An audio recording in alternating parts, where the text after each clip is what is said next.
Еди Рея. На моменти ми прилича на тотално сдъвкан и смлян от ветровете на съдбата дипломиран експерт, счетоводител в Министерство за опазване на околните калинки. Сега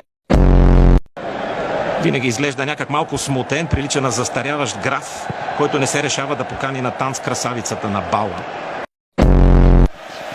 Ето го и Земан. Носът му стърчи малко, като тръстика в блато. Има поглед на Божен бобър, но указания.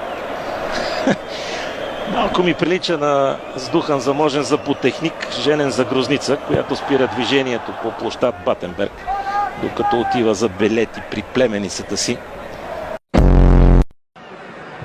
Бенитес прилича на бъчва с костюм, с очила на пчела майка. 8 минута, 2 на 1, ето го Ди Франческо. Виждате неговата реакция, прилича ми малко на зубър на тегач от прогимназията, комуто са отклонили първото в живота сексуално предложение. Един, който е гълъб, който така хубаво симулира. Футболист на Поморие. Какво стана толкова? Защо? Гръмли го удари там. Това, уважаеми зрители, просто той съдия е пълен комедиант. Какво стана сега? Там някой умря. Сега паска не няма много активен. Сега беше туширан, много грубо бих казал.